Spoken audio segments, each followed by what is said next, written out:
Muy buenas tardes, bienvenidos todos a la novena sesión del Seminario de Becarios del Instituto de Matemáticas. El día de hoy nos acompaña Víctor David García Medina, quien nos hablará sobre coordenadas multiescaladas vía cohomología persistente. Él estudió la carrera de Matemáticas en la Universidad Veracruzana. Actualmente estudia la maestría en Ciencias Matemáticas aquí en el Instituto, bajo la dirección de Marcelo Alberto Aguilar. Y sus intereses son la topología algebraica, el análisis de datos y el análisis funcional. Ok, buenas tardes. Gracias por haber venido. Esta plática va a ser un poco de mezclar varias cosas entre topología algebraica, un poco de análisis funcional. Bueno, más bien es álgebra lineal.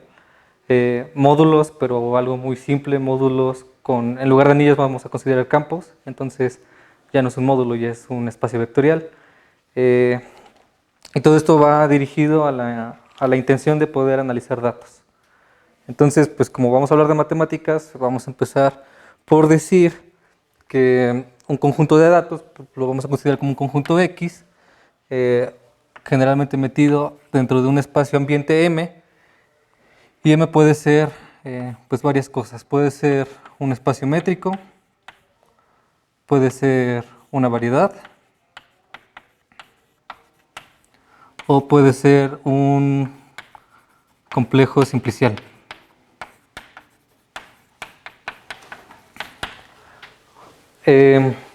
Generalmente los datos se ven en forma de vectores. Si por ejemplo nosotros quisiéramos considerar los datos de las personas que estamos dentro de este salón, pues podríamos hacer por ejemplo un vector Víctor, que sería yo, donde ponemos en la primera coordenada mi edad, en la segunda coordenada mi estatura, en la tercera coordenada mi peso, creo que peso 80, un 0 si soy hombre, un 0 si soy mujer, y así podríamos hacer un montón de vectores que se llaman vectores de información o datos para las personas que más ocupan este tipo de cosas. Y pues podemos ver que naturalmente estos objetos de esta forma pues son objetos en este caso de R4, ¿no? Entonces la pregunta natural sería, la forma en la que se distribuyen los datos con los que yo los obtengo, ¿tienen algo que ver con el espacio ambiente en donde yo los puedo meter? Por ejemplo, ¿es posible que la naturaleza de los datos me permita encajarlo de manera natural en un espacio métrico o en una variedad o en un complejo simplicial? Y después, ¿esa manera natural me mantiene homología? Porque es la única manera que tenemos ahorita de medir qué es, cuál es la diferencia entre un espacio topológico y otro, si son iguales o son distintos. Y pues esa es básicamente la idea, ¿no? Ahora, aquí estoy siendo un poco tramposo porque pues sabemos que toda variedad, bueno, algunas variedades con ciertas características pueden meterse de manera inyectiva a un espacio Rn para algún n. Todos los complejos simpliciales tienen una realización geométrica en Rn, pues Rn es Rn. Y incluso los complejos simpliciales abstractos tienen una realización geométrica en Rn. Entonces podríamos decir de manera tramposa que todos los conjuntos de datos los podemos meter en algún Rn para algún tipo de n importante. Les voy a platicar de un caso. Se supone que lo que nosotros quisiéramos es que este X lo puedo considerar como un subconjunto, lo voy a poner X de... Es decir, estos conjuntos son como crudos, como que son de esta forma, que quién sabe qué quieren decir, quién sabe si meterlos a R4 así tal cual sea conveniente, tal vez sea bueno normalizar, tal vez sea bueno sacar promedios, tal vez sea bueno ignorar esta variable categórica porque me va a separar a los hombres en un plano y a las mujeres en otro. Entonces, quisiéramos darle cierto tipo de estructura a este conjunto crudo y después meterlo a algún espacio. En este caso, para la plática de hoy, queremos que M sea una variedad. Queremos que sea FP, N, donde F puede ser bien R, los reales, o C, los complejos. ¿Ok? O sea, ¿eso es el espacio proyectivo real? Sí, es el espacio proyectivo.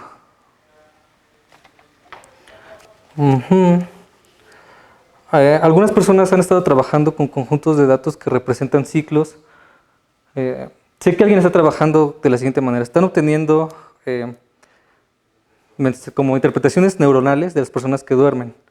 Entonces eso lo interpretan en vectores de esta forma, después lo encajan en un espacio, lo encajan en Sn, en algún Sn, y después le dan una estructura B que va a estar contenida en Sn. O sea, si ahorita digo estructura, pues no se espanten, ¿no? Lo voy a explicar más detalladamente adelante. Entonces, si calculan el primer grupo de cohomología de B con respecto a los enteros, existe un teorema que nos dice que esto es una biyección. O sea, las clases de cohomología del espacio con coeficientes en Z tiene una biyección con este conjunto. Este conjunto son las clases de homotopía de las funciones que tienen dominio S1 y contradominio B. ¿Cómo se interpreta esto en nuestro conjunto? Significa que la homología del espacio que está dentro de Sn pareciera indicarnos cuál es la manera correcta de meter mediante funciones a B dentro de S1. De Sn, perdón, aquí lo puse al revés. ¿No? Entonces, si yo calculo la homología de grado 1, que es una biyección con esto, entonces conozco la homología y conozco la cohomología y conozco cómo meterlos respetando un poco su topología dentro del espacio Sn. En el resultado que les estoy platicando, descubrieron que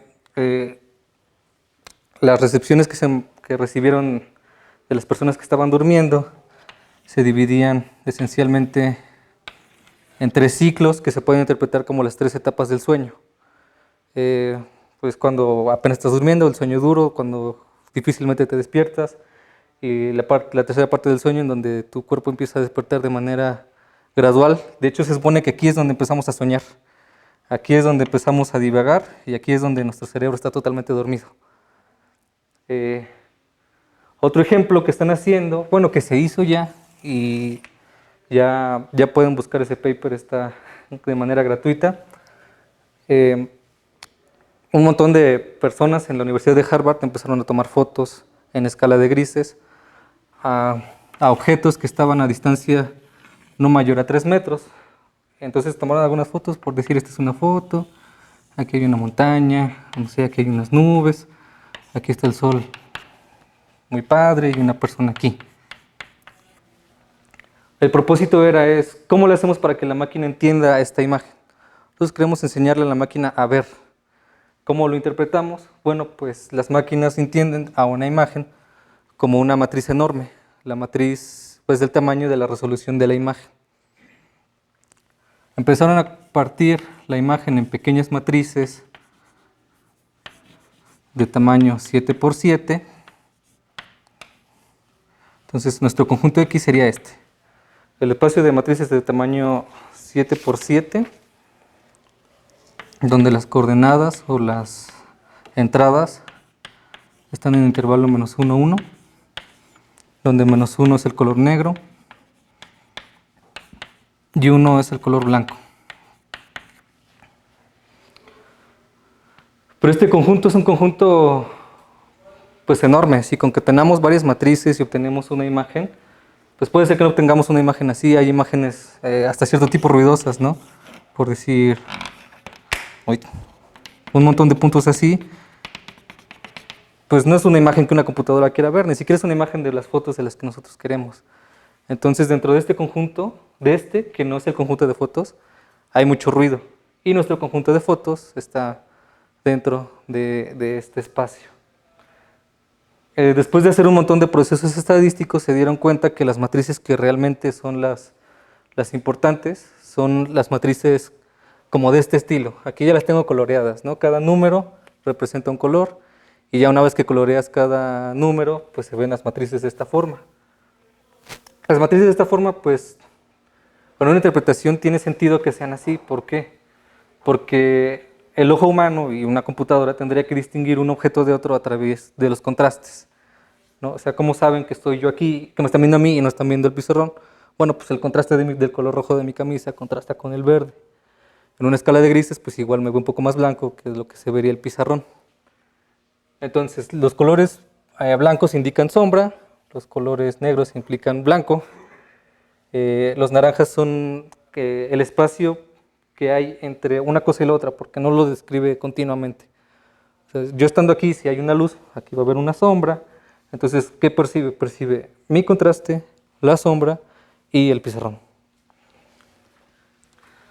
Después de hacer una cosa de este estilo, de buscar cuáles son las maneras naturales de meter este conjunto de matrices dentro de S1, para este caso, se dieron cuenta que se distribuían las matrices pues de este modo. Es decir, pareciera que las matrices tienen topología. Y no solo eso, tienen una topología más simple que la que tiene el espacio de matrices de 7×7. Que esto, como les dije, casi siempre es RN, esto lo podemos pensar como R49, ¿no? Solamente tomo las filas y les acomodo. Y si son un poquito observadores, se van a dar cuenta que esta pequeña matriz de aquí es igual a esta, que es igual a esta, que es igual a esta, que esta es igual a esta, esta a esta, esta a esta, esta a esta y esta a esta. Entonces, si yo le doy una orientación a este hacia abajo y me fijo en la misma orientación del mismo ciclo de allá, realmente estoy tomando esta dirección. Del mismo modo, esta es igual a esta, esta a esta, esta a esta. Le doy esta de acá, le doy esta de acá. Pues esto se parece muchísimo a la identificación que hacemos en topo 1 de la botella de Klein. Y es descabellado pensar que este conjunto tiene la topología de la botella de Klein. Pues no tanto, porque aunque son elementos de R49, cada uno de estos puntos que son matrices pueden ser identificados por dos variables. ¿Cuál sería la variable? Pues la pendiente de la recta que hace sombra y su distancia con el centro. Entonces, ¿qué pasó aquí? O sea, este conjunto B que está en R49 termina siendo un objeto de dimensión, tiene una interpretación topológica de dimensión 2, al menos localmente, y esa interpretación localmente de dimensión 2 ni siquiera cabe en R2, porque la botella de Klein es no orientable. Entonces no la podemos meter en R2, creo que ni en R3, no en R3 tampoco podemos meter la botella de Klein. Entonces esa es como la motivación. Pareciera que hay maneras no tan locas de interpretar un conjunto de datos como subespacios de RN que están pues muy cerca de ser una variedad. Pues hasta ahorita no estoy diciendo cómo se hace esto, ¿no? Entonces pues pareciera que solo los quiero pantallar. Pero lo que pretendo hacer en mi trabajo de tesis es meter un conjunto de datos de manera pues natural a un espacio proyectivo. A ese espacio proyectivo bajarle la dimensión porque en dimensiones altas pues las computadoras truenan, no son capaces de hacer tantos cálculos, y que esa reducción, por eso la plática se llamaba multiescaladas, más bien esa multiescala, mantengan las propiedades topológicas del conjunto grandote, ¿no? Entonces, la idea general sería esta. Consideramos F los reales o los complejos. El conjunto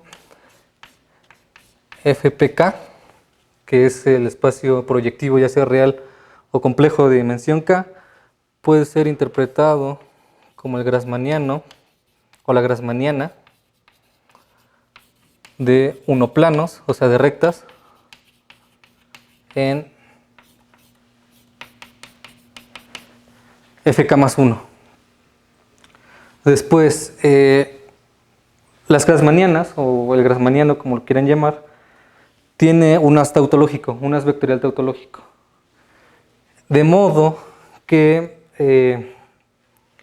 si yo considero B FPK, es decir, el espacio de funciones salvo homotopía que me meten a B, que tienen dominio B y contradominio FPK, como, bueno, como algo no les puedo decir ahorita, pero si pudiéramos interpretar cuál es este conjunto o alguna forma de clasificarlo, pues ya sabríamos cuáles son todas las distintas formas de meter AB NFP, salvo homotopía, ¿no? Si F fuera igual a R,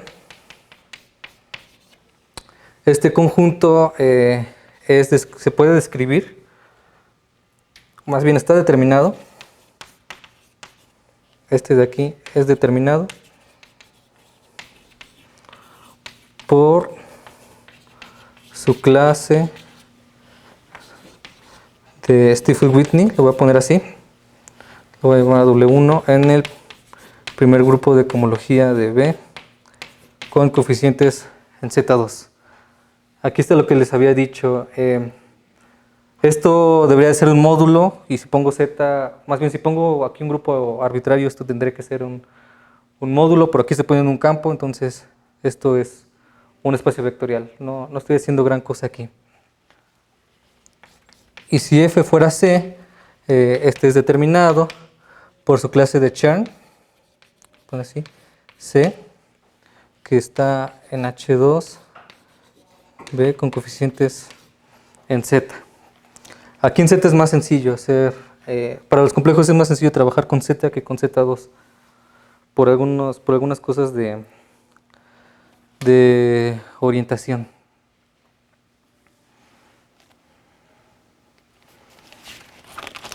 Bueno, yo creo que ya puedo decir esto.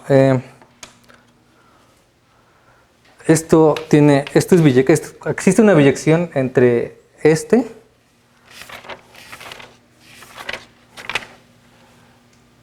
sí, y los haces vectoriales de dimensión K en Rn sobre B.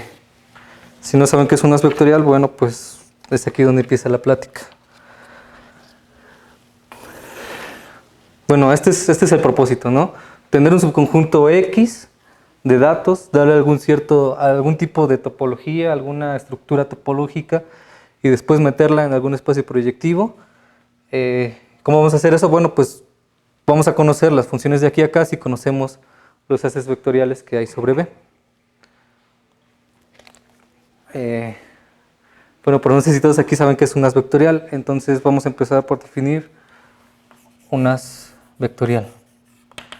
Bueno, un haz vectorial es una terna E, B, P, donde E y B son espacios topológicos, P es una función que va de E a B y se cumple que para toda B en B existe una U, un abierto que contiene a B, tal que la preimagen de B es un espacio vectorial de dimensión K y cumple la condición de trivialidad. La condición de trivialidad local significa que si consideramos U cruz FK, existe un homeomorfismo φ que va de aquí a acá. Ok. Este es un homomorfismo y luego si consideramos esta baja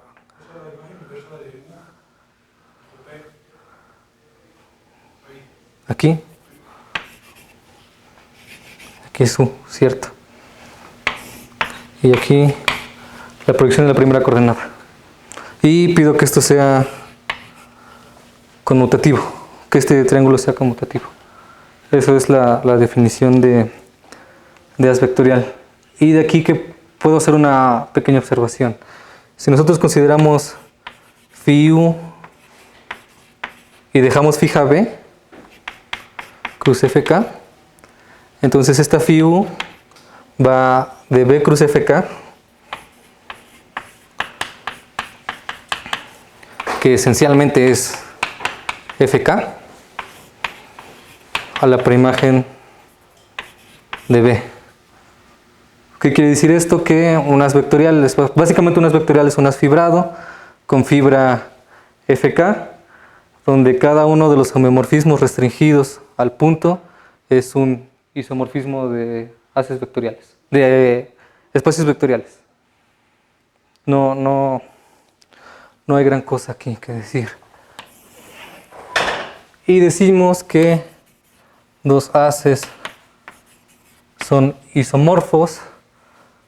Bueno, este es el mismo de acá. Voy a definir quién es este sujeto de aquí.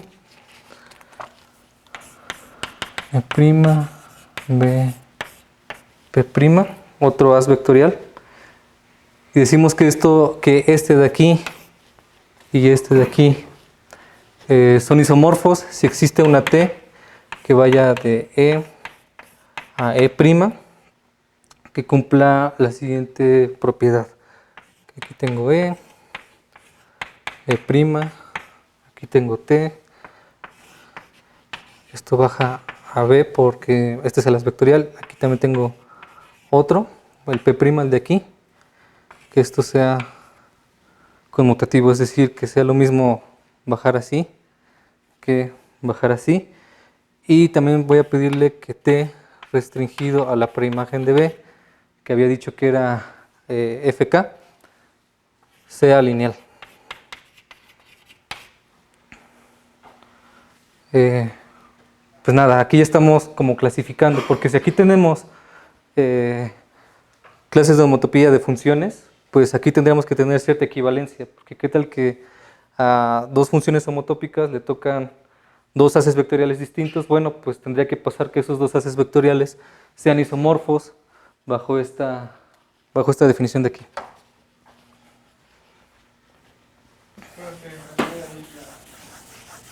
La restricción de todas las fibras tiene que ser un isomorfismo lineal. No, es que no lo dijiste y escribiste lineal. Ok, perdón, es que este es homeomorfismo. Si este es homeomorfismo, se sigue que este es isomorfismo. No, T es homeomorfismo de espacios topológicos. Y cuando lo restrinjo y es lineal, automáticamente es un isomorfismo. Bueno, hasta aquí todavía no sabemos cómo obtener B. O sea, ya sabemos quién es. Ya sabemos quién es este, pero no sabemos quién es su haz tautológico. Pero ya sabemos cómo hacer la clasificación aquí. Ya sabemos quiénes son los objetos de ahí.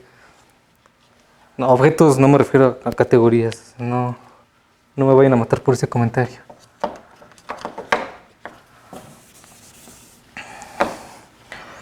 Entonces vamos a darle al espacio proyectivo un haz. Vamos a definir un haz sobre el haz proyectivo. Bueno, como lo puse ahí, un haz proyectivo puede ser identificado como el grassmanniano de unoplanos de FK más 1, pero pues primero tenemos que saber quién es el grassmanniano. Entonces, aquí K tiene que ser menor que en estricto. Consideramos Fn, y estos son todos los subespacios de Fn, tales que su dimensión sea igual a K. Subespacios, aquí no lo puse, pero tiene que ser subespacios. Ahí está como colección de espacios. Pero hasta ahorita no tiene topología, ¿no? Es solamente un montón de subespacios de un espacio fijo. Entonces definimos un K marco en Rn, en Fn,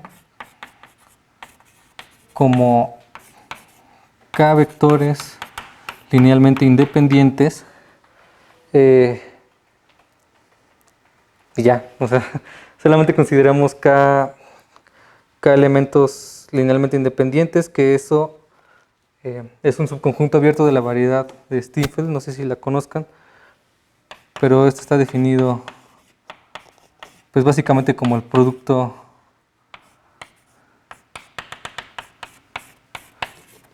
K veces de Rn. Aquí sí tenemos topología, o sea, es la topología producto de Rn consigo mismo K veces. Y le vamos a dar a la grassmanniana la topología cociente, pues como sigue. Consideramos una función Q, que va de la variedad de Stiefel a la grassmanniana. ¿Por qué pongo RSF? Donde a cada K marco le asigno su espacio generado. Entonces, un subconjunto de espacios abiertos aquí va a ser, más bien, un subconjunto de elementos de aquí va a ser abierto si los elementos que lo generan son abiertos acá, en el producto de estos sujetos de aquí.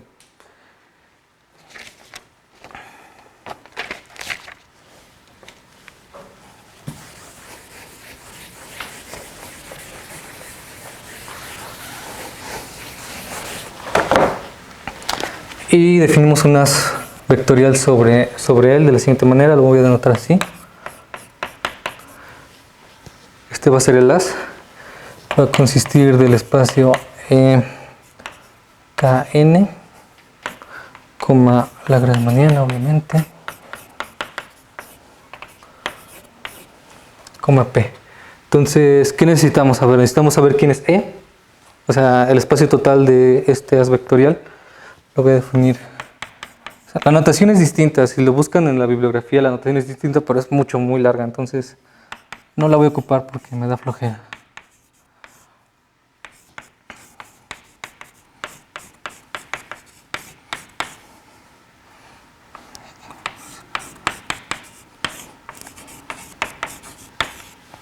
Entonces voy a considerar las parejas, en el espacio total van a ser las parejas de, primero tomo un subespacio en la grassmanniana y después considero un elemento que esté aquí. Ese va a ser el espacio total. Y la función que va del espacio total a la grassmanniana, pues básicamente es considera BU y proyectan a la primera coordenada. Pues aquí sí podemos ver que la preimagen de B es un espacio vectorial, de hecho es B mismo, porque ¿quiénes serían la preimagen? Sería los B, U, tales que U está en B. No, lo siento, sería, sí. Eso los podemos ver como los U en B, pues que es B. Tendríamos que ver que cumple la condición de que es trivial localmente, de que existe el homomorfismo, pero me voy a tardar mucho, entonces pues me van a tener que creer, porque pues también me da flojera explicar todo esto.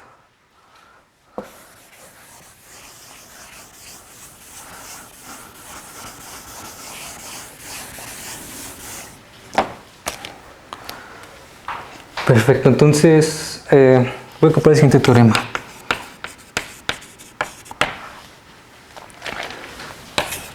Sea B para compacto.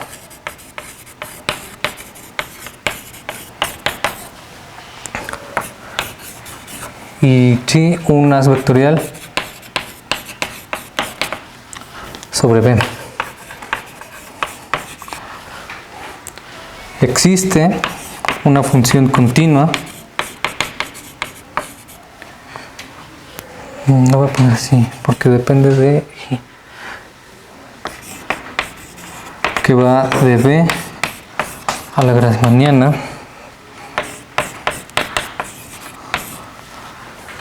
que es única salvo homotopía.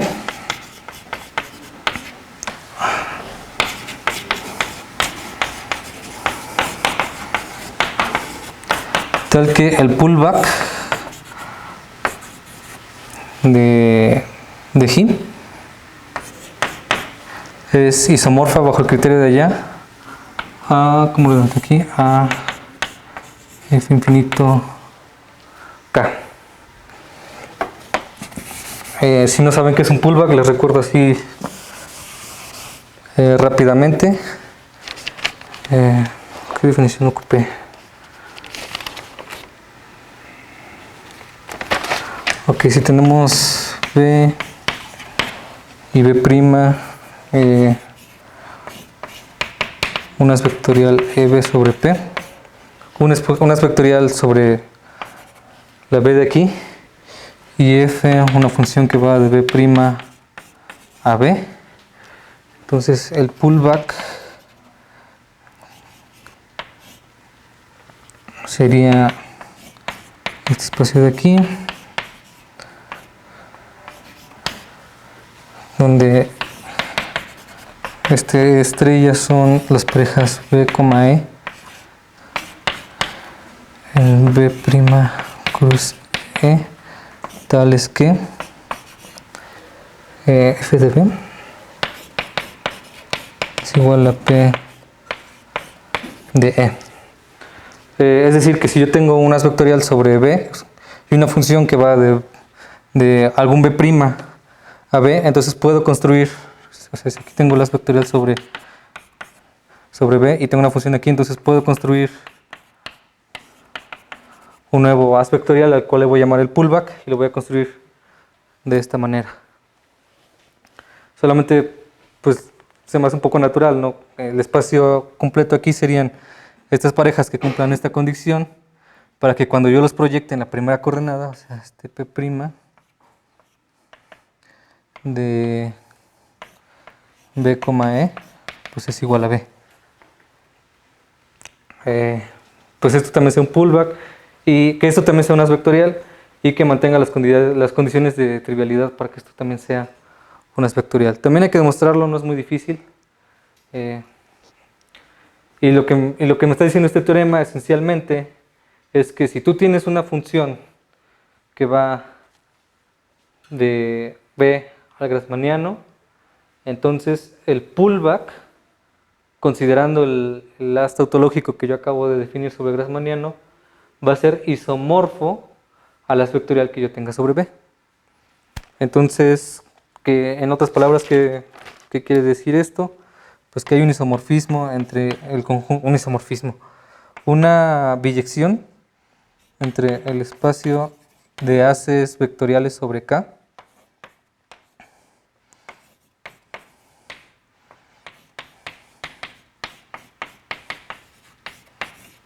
y el espacio de funciones, salvo homotopía, de B en el grassmanniano.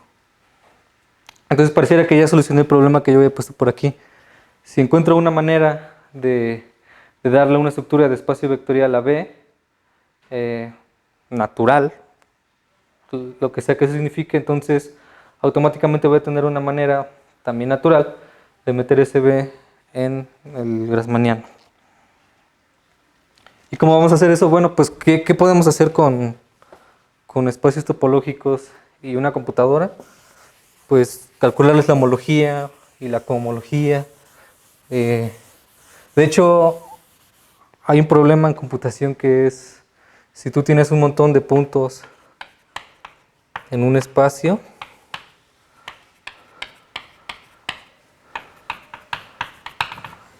y le das estructura de datos, ¿qué pasa?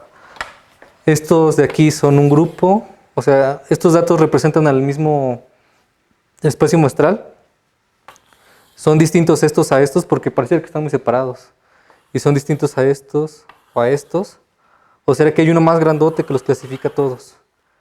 Entonces, si lo pensamos topológicamente, esencialmente esto significa calcular el primer grupo de homología. No el primero, el grupo de dimensión cero. Es decir, las componentes conexas de un espacio topológico. Entonces, pues básicamente lo que está pasando es que el problema trivial para la gente de computación sería encontrar componentes conexas de un conjunto de datos, pero ¿qué tal si H0 no es la información insuficiente? Tal vez necesito calcular H1 y después H2 y después H3, a ver qué pasa. Vamos a ocupar la cohomología de gavillas y pues necesito saber qué es cohomología y qué es gavillas. Primero voy a empezar por decir qué es una gavilla. Una gavilla F. Si alguien aquí sabe categorías, pues disculpen, voy a abusar un poco de la notación. Pero voy a pensar en gavilla de grupos abelianos.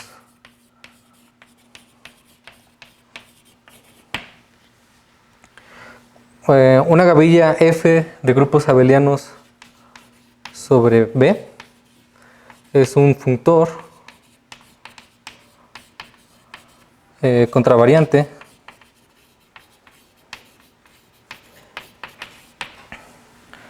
que a cada que le asigna, esto va a ser un grupo asignado a U en la topología de B, es decir, U es un abierto, le estoy asignando un grupo, además de un montón de homomorfismos, V llamados restricción,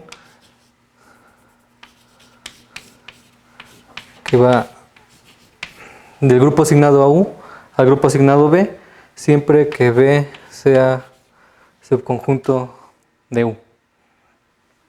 Se llaman restricciones porque generalmente, esto esencialmente es la generalización de restricción de funciones. Si tú tienes una función definida en un abierto U que va, pues no sé, aquí yo les estoy poniendo que sea G, un grupo abeliano, y consideramos el subconjunto V, ese también tiene una función que va para acá. ¿Y qué podemos decir? Pues que lo que estoy diciendo es que la función que va de U a G y la función que va de B a G están relacionadas de la siguiente manera. Pues que si a F, que está definida en U, la restringo a B, pues realmente obtengo la F de B, que estaba definida nada más en este abierto. Y para ser gavilla debe de cumplir 4 condiciones. La primera, este de aquí tiene que ser trivial. Es decir, es el grupo que tiene un solo elemento. 2, que la restricción de U en U es la identidad.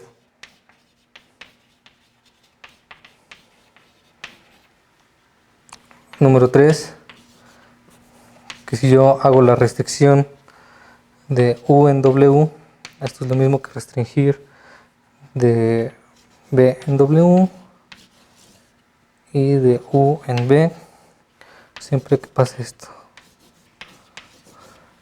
Es decir, que si yo restringo primero la función grande en la chiquita y la chiquita en una más chiquita, es lo mismo que restringir la grandota a la chiquita sin pasar por el de en medio. Espera. Si ocurren estas tres, decimos que es una pregavilla, pero para ser gavilla tenemos que pedirle otra condición.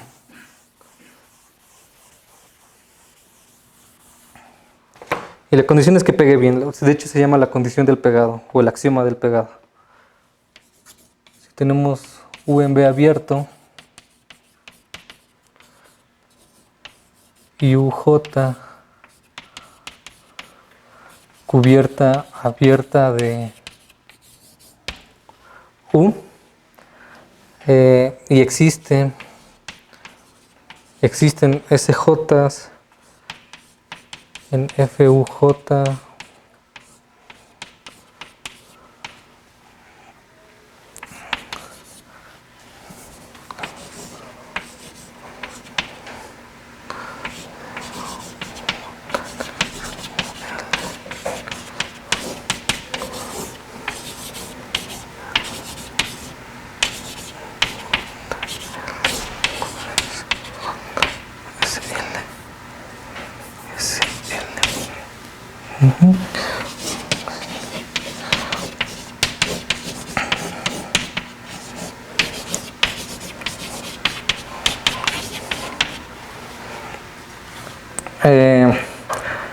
¿Qué quiere decir esto? Que si existen elementos que pegan bien, si existe un elemento que cuando lo restringo a un subconjunto más pequeño, aquí es UJ intersección UL, pues sí, aquí tengo UJ y aquí está UL, y me está diciendo si la restricción cuando lo evalúas en un elemento de UJ coincide con la restricción cuando lo evalúas en un elemento de UL, entonces existe un elemento en el abierto grandote, en la cubierta abierta del grande, de manera que...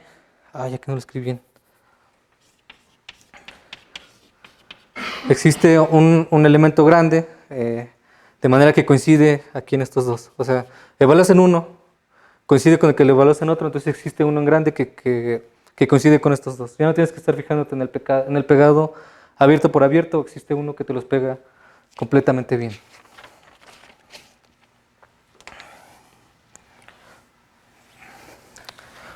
Un ejemplo, y de hecho el único ejemplo que al menos para mis propósitos es el que vamos a ver hoy, que para mis propósitos es el importante, es la gavilla de funciones continuas. Entonces definimos G, un grupo abeliano topológico. Y para cada U, que no sea el vacío y sea abierto, FG de U, esta va a ser la pregavilla, va a ser la colección de funciones continuas de U en G. Y la restricción va a ser la restricción de UB de una función FU, pues esencialmente va a ser restringir la función a V, es decir, el mismo ejemplo. Si aquí tengo U y aquí tengo un subconjunto abierto V, a U lo estoy considerando un montón de funciones que van a un espacio topológico, a un grupo topológico. Bueno, pues si yo restringo esta función a f de b, es la misma que está asociada a f g de b. Y no es muy difícil demostrar que esto es una gavilla.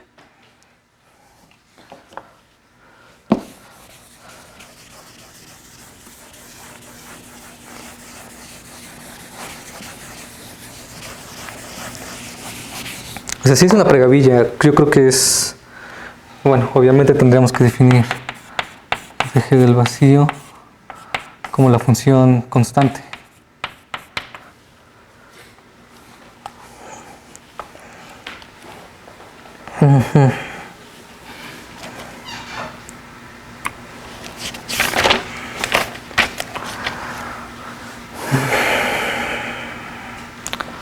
Bueno, ahora vamos a ver el grupo de cohomología. Consideramos n mayor o igual a 0 y U ve un espacio topológico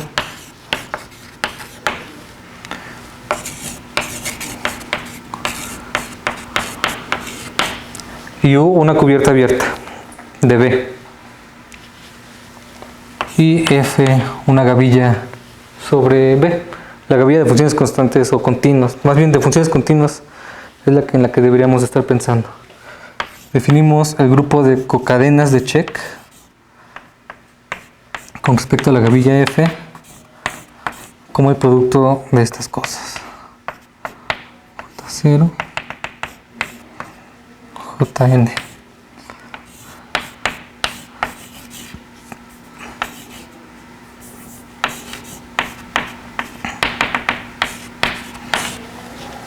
Donde esto significa UJ0 hasta JN es igual a la intersección desde igual a de igual al 0 hasta n de las UJI. Para ahorrar notación, para no estar escribiendo todas las intersecciones, lo voy a anotar así. Y si pensamos que esta gavilla es la gavilla de funciones constantes, pues entonces los elementos de aquí se van a ver pues como funciones que van de esta intersección enorme a pues algún grupo topológico. Esto va a estar aquí.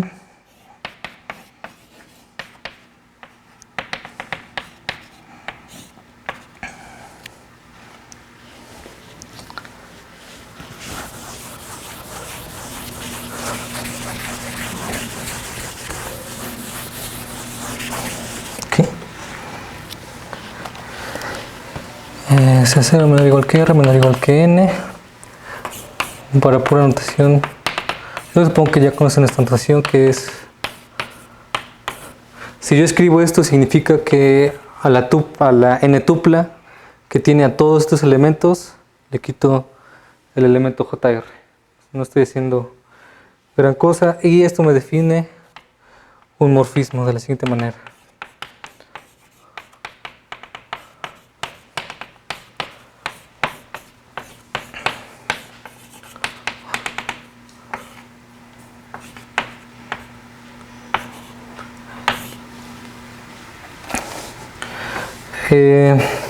Pues sí, ¿no? O sea, solamente estoy tomando una intersección muy grande, le voy a quitar un elemento que se estaba intersectando, eso me va a dar una nueva función que como esta es gavilla pega bien, entonces va a estar bien definida aquí y no va a pasar nada raro.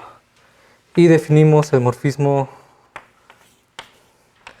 de frontera que va del grupo de check de dimensión n al de check de dimensión n más 1, que a cada f, sí, que fj0, jn le asigna algún g, j0, jkn más 1, de la siguiente manera: delta n de fj0 hasta jn es igual a la suma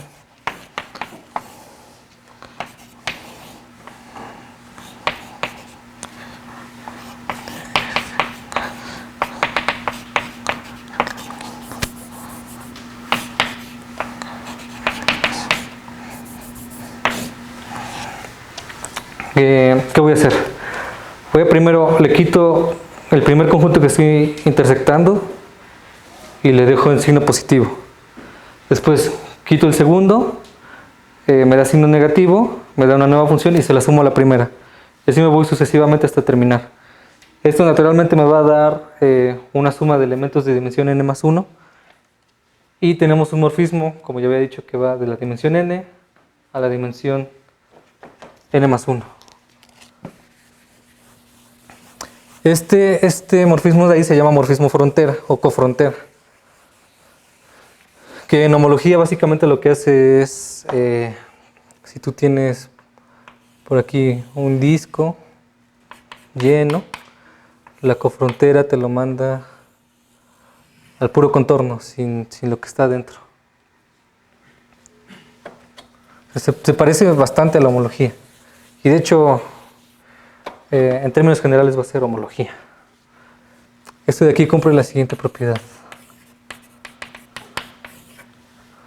que si yo aplico delta n a este elemento, me va a dar un nuevo elemento de acá, y a ese elemento le aplico delta n más 1, entonces me va a dar el 0 de este grupo. Entonces definimos la cohomología de check, el enésimo grupo de cohomología de check de la pregavilla f, como zn de u f módulo bn uf, donde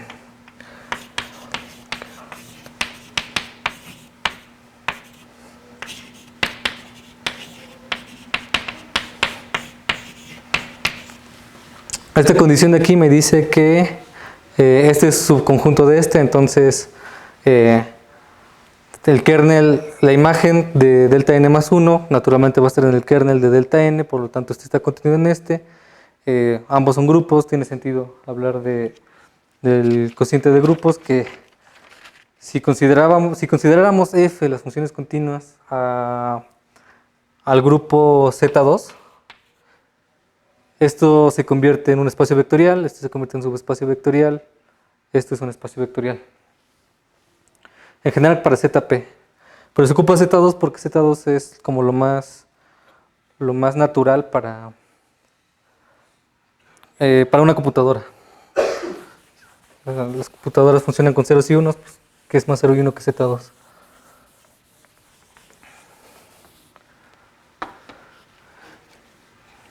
Y ahora voy a hablar de cohomología persistente. A ver, ¿cómo le voy a dar estructura a los datos? Los datos son un montón de puntos regados en un espacio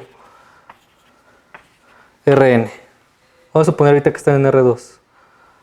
Bueno, voy a considerar abiertos de radio epsilon alrededor de cada uno de los datos.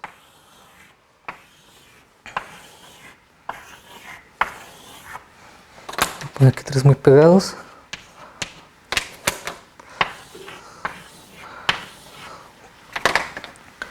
Y después, ¿qué voy a hacer? Si dos bolas se intersectan, los voy a unir mediante un vértice.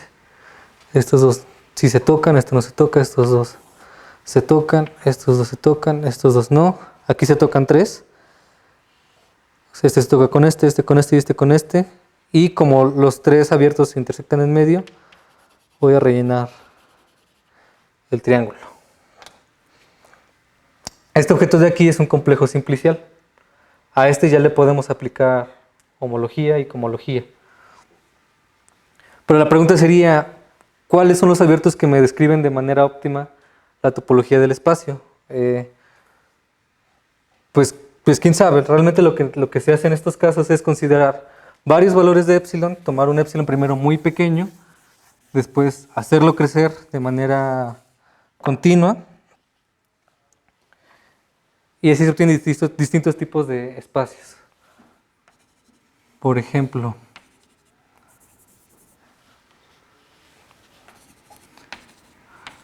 supongamos que primero no se tocan ninguna bola, después se toca este con este, pero no con este, después se tocan los tres, pero no se tocan entre sí, y finalmente se tocan todos. Es decir que tengo tres datos que conforme hago crecer los radios de las bolas, poco a poco se van intersectando. Entonces al principio se veían así, después de que crecieron un rato se tocaron estas dos, después se tocaron estas tres y al final se tocaron cada una en par y después se tocaron las tres. Entonces, como lo expliqué ya, se tendría que rellenar este pequeño triángulo. Si nosotros calculáramos H0, vamos a llamarlo K1, K2, K3 y K4. H0 de K1 con Z2. Pues tendría que ser de dimensión 3, ¿no? Porque estoy preguntando quiénes son las componentes conexas de K1. Bueno, pues tendría que ser este y este. Lo voy a poner así. La dimensión de este espacio vectorial es 3. Después la dimensión de H0 de K2. ¿Quién tendría que ser? Bueno, aquí ya tenemos dos componentes conexas. Tenemos esta componente conexa y esta componente conexa.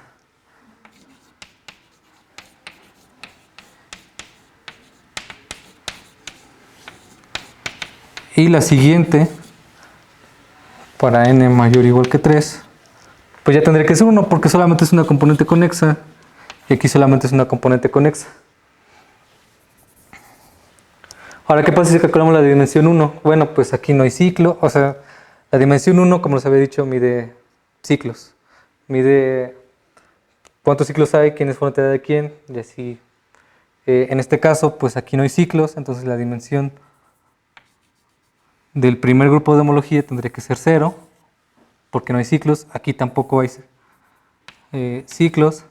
Aquí ya hay un ciclo que sería este de aquí, entonces este se queda dimensión 1. Pero ¿qué pasó aquí?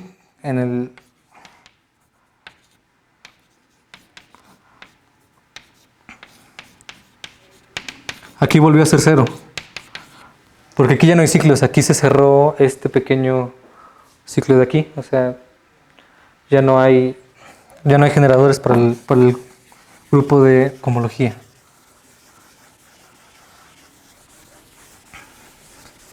Entonces, en general, si nosotros pudiéramos hacer ese proceso de allá que se llama complejo simplicial de Čech, que es hacer las bolas cada vez más grandes para generar complejos simpliciales distintos, entonces podríamos decir que tenemos una colección, yo los había llamado de espacios vectoriales, de espacios topológicos, que empiezan con B0, B1, B2, B3 y así sucesivamente.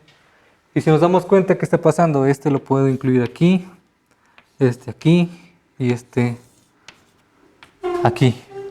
Entonces, bajo esta construcción de Čech, cada uno de estos espacios topológicos se puede incluir en el siguiente paso de la construcción. Y podemos calcularles el grupo de cohomología a cada uno de estos B con respecto a Z2, Y esta inclusión de aquí me induce a una transformación que voy a llamar T1.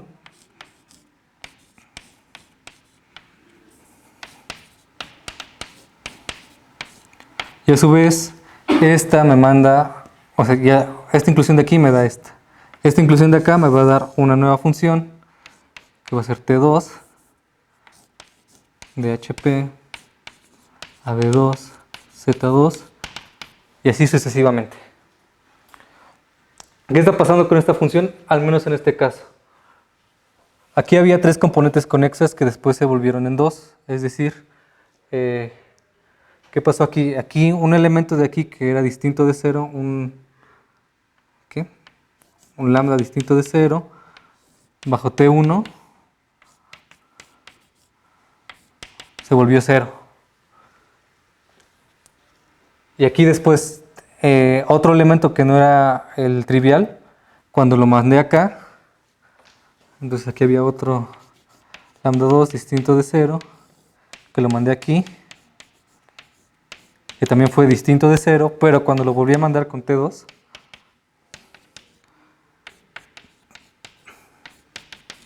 ya se volvió 0. ¿Qué está pasando? Hay clases que están aquí, pero no están aquí, y después no vuelven a estar aquí. Entonces, cuando pasa esto, se dice que una clase muere en este tipo de construcción. Ahora, ¿qué pasa con este ciclo? Si tomáramos H1, bueno, pues aquí no hay elementos no triviales, aquí no hay elementos no triviales, aquí sí hay un elemento no trivial, en K3.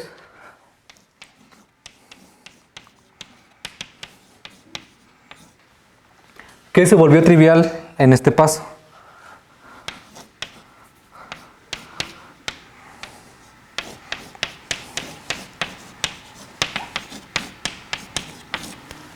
Entonces aquí había un elemento U distinto de 0 que bajo T4 se volvió 0. Pero no solo esto, este elemento U no venía de ningún elemento de acá.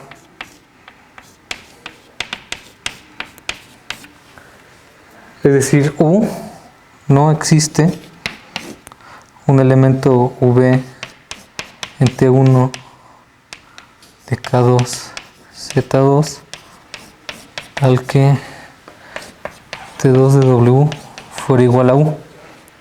Cuando esto pasa, decimos que esta clase nació en K3 y murió en K4.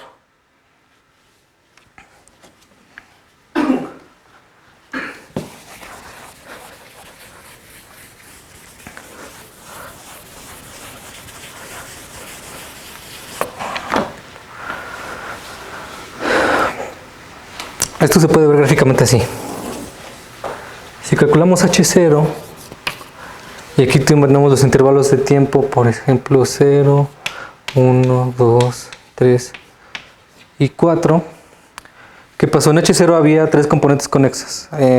Aquí. 3 componentes conexas. Entonces vamos a dibujar 3 pequeños puntitos aquí. En 1 teníamos solamente 2 componentes conexas, entonces pintamos solamente 2 puntos. Entonces, ¿qué pasó? Este punto de aquí se mantuvo bajo la inclusión, entonces lo dibujamos aquí. Este punto de acá también se mantuvo en esta inclusión. Y este tercer punto desapareció cuando se unió esta con esta. Entonces, este punto de acá se murió acá.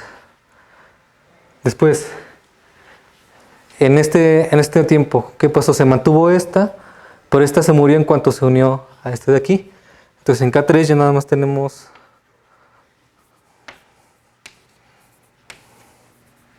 ahora tenemos una componente conexa, la mandamos para acá y para acá. Y ya, en adelante se mantuvo la misma componente conexa, solamente se rellenó un poco más en sus dimensiones. A estos elementos de aquí se le llaman gráfica de árbol. Y también se pueden interpretar de la siguiente manera. La misma de acá. Pero ahora en lugar de poner diagramas de árbol vamos a poner puntitos, que diga rectas.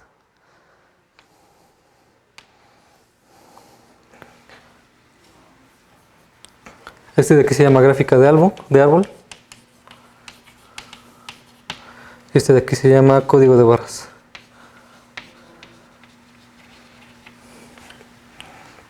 Aquí están viendo el código de barras, pues esencialmente cuáles son las clases de homología que no son triviales. O sea, qué es un ciclo, qué es una frontera, qué es una componente conexa, etcétera.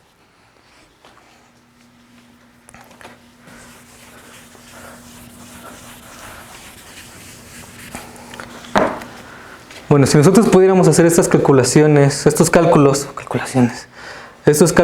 a nuestros conjuntos X, pues vamos a obtener distintos códigos de barras, distintas gráficas de árbol. Por ejemplo, puede ocurrir algo así en dimensión H1.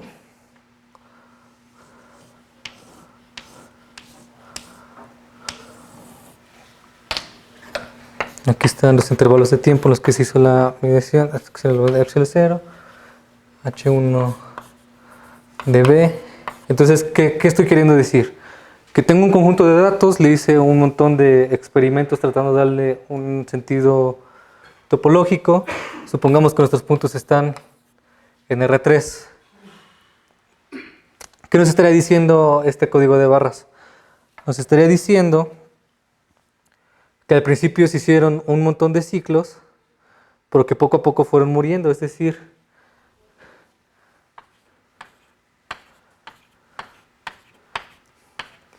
que por decir el primer elemento fue así, aquí hay un montón de ciclos, pero conforme fue creciendo el conjunto de datos, se fueron rellenando, pero que por aquí había otros que apenas se estaban formando, y después esto se juntó con esto, se volvió conexo, y después por aquí apareció otro ciclo, y después conforme seguiste haciendo la construcción que habíamos dicho aquí, pues se fueron llenando casi todos los agujeros, salvo estos dos. Bueno, pues dependiendo de la naturaleza de datos, podríamos decir qué conjunto de R3 que se ve localmente de dimensión 2 tiene dos agujeros. Pues tendría que ser un toro, ¿no? O sea, ¿cuáles son sus dos ciclos? Bueno, pues este de aquí y este de aquí. O sea, también pasa por otras. Bueno, entonces la homología persistente nos ayuda a saber cuál es el espacio topológico que mejor se acopla a la naturaleza de los conjuntos de datos a través de su homología. En este caso, ¿qué habían descubierto? Cuando tenían el conjunto de matrices, sin hacer estadística, hicieron homología persistente, se dieron cuenta que su código de barras de dimensión 1 se veía más o menos así.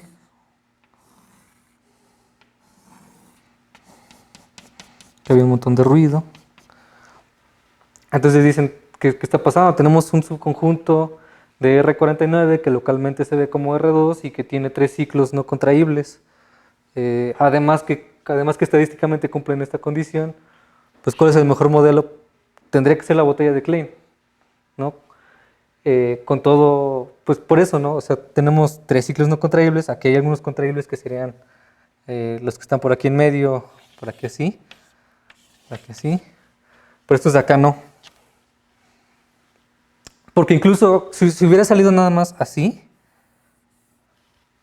pues un modelo correcto hubiera sido la banda de Mobius, porque entonces podemos pensar que estos dos son la misma, o sea, más bien que no hay nada en medio, se juntan, tenemos una banda que le pegamos con la orientación volteada, pues entonces un modelo correcto para este conjunto de datos hubiera sido la banda de Mobius, pero ¿de dónde salió que fuera la botella de Klein y no la banda de Mobius? Pues de este tipo de cosas, que el código de barras me arrojaba que el objeto tenía esencialmente 3 ciclos no contraíbles.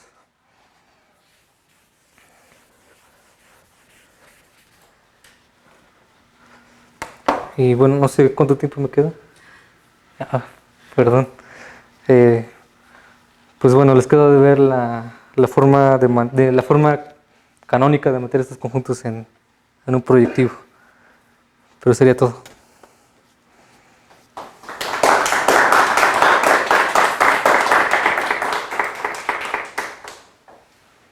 ¿Hay preguntas para el expositor? Bueno, yo sí tengo una pregunta. Como que, ¿qué problema fue el que motivó el estudio topológico de los datos o históricamente cómo se llegó a este tipo de aplicaciones de la topología algebraica, ¿no?, a los datos? El primero que yo conocí fue el del espacio de matrices, porque con estadística te digo que encontraron estos 3 ciclos, pero no los llamaban ciclos, los llamaban anillos. Y no los veían como matrices, los seguían viendo como cuadrados así.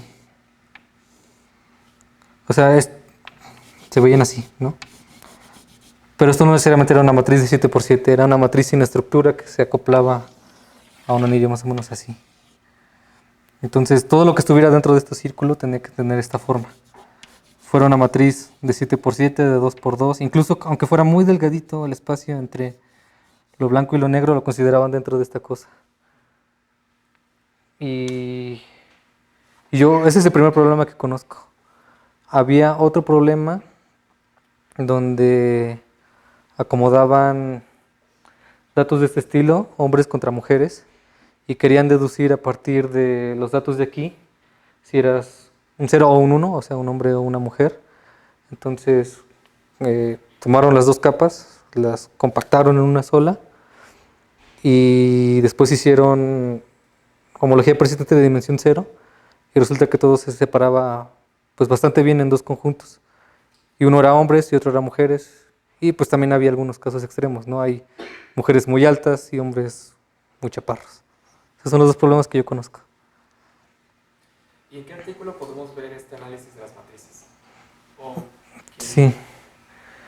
A ver, tú lo voy a escribir. Se llama On the Nonlinear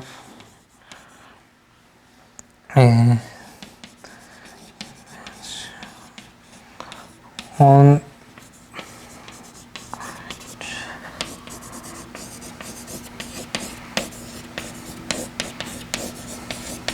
así se llama, On the Nonlinear Dimension on Range Image Patches, donde estos de aquí, los patches, son los coditos pequeños de la matriz grandota.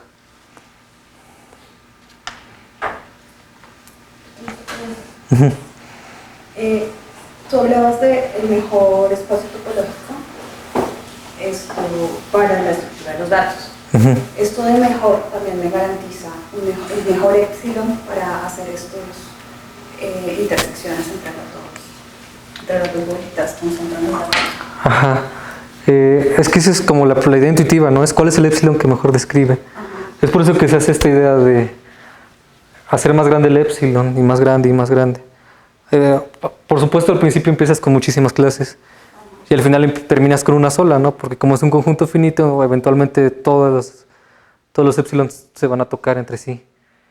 Entonces, te das cuenta cuáles son. Se llama homología persistente para ver cuáles son las clases que más persisten, ¿no? Por ejemplo, en este caso que estoy poniendo aquí, este es el momento antes de que todas se hicieran uno solo, ¿no? Entonces, también tiene que ver un poco con la naturaleza de los datos.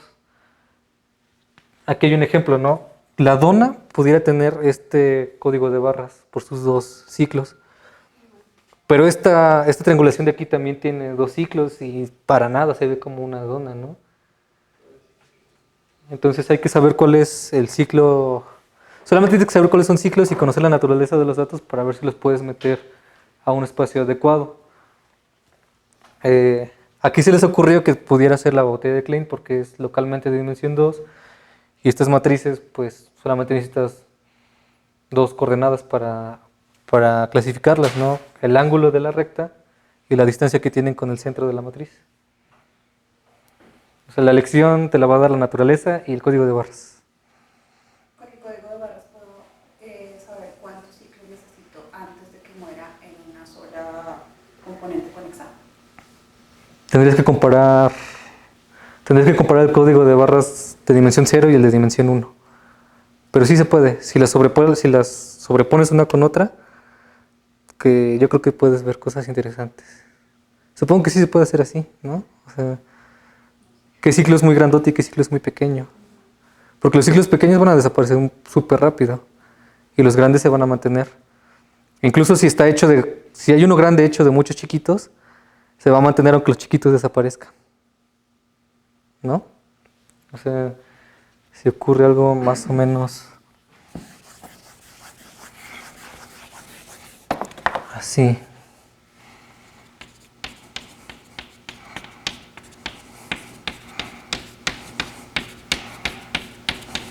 Aquí estoy dibujando muchos puntos concéntricos que a su vez hacen un círculo grandote. Entonces cuando empiece a hacer la triangulación se van a ver así.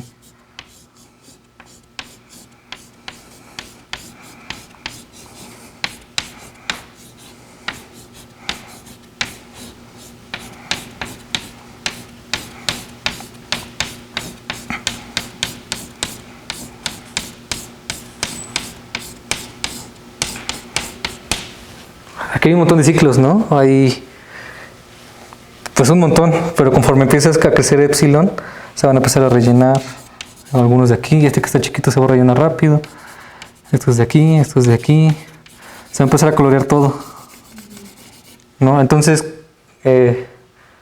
pues estos que están chiquitos serían los chiquitos que salen aquí, y este grandote sería este grandote de acá. Y si por ejemplo hay algunos por acá perdidos, pues aunque la dimensión fuera 2, eventualmente estos de acá se van a unir a estos. Y eventualmente se van a llenar. Y si están lo suficientemente lejos, se van a llenar cuando se llene esto. Y si están lo suficientemente cerca, se van a llenar sin afectar a este. ¿No? Generalmente este tipo de casos se les llama valores aberrantes y se quitan los valores aberrantes para evitar estar lleno de ruido.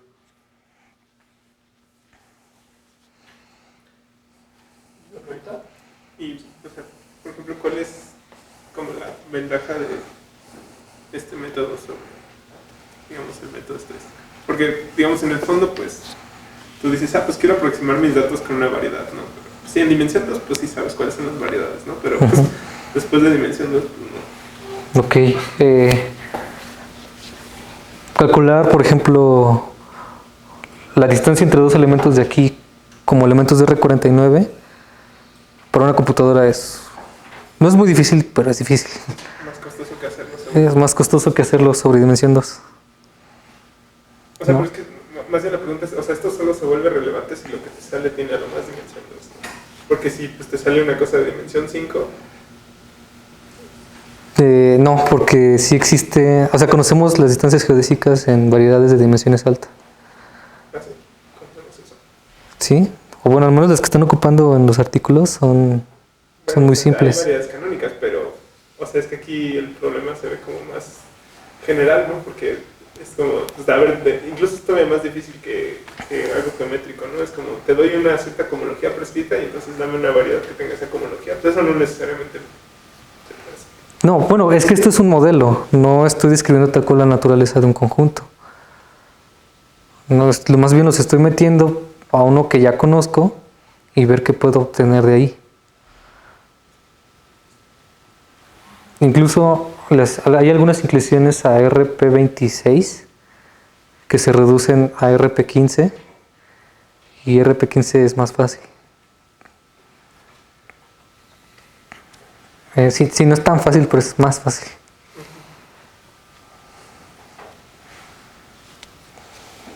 ¿No hay alguna otra pregunta? Bueno, pues agradecemos a Víctor por haber venido al seminario.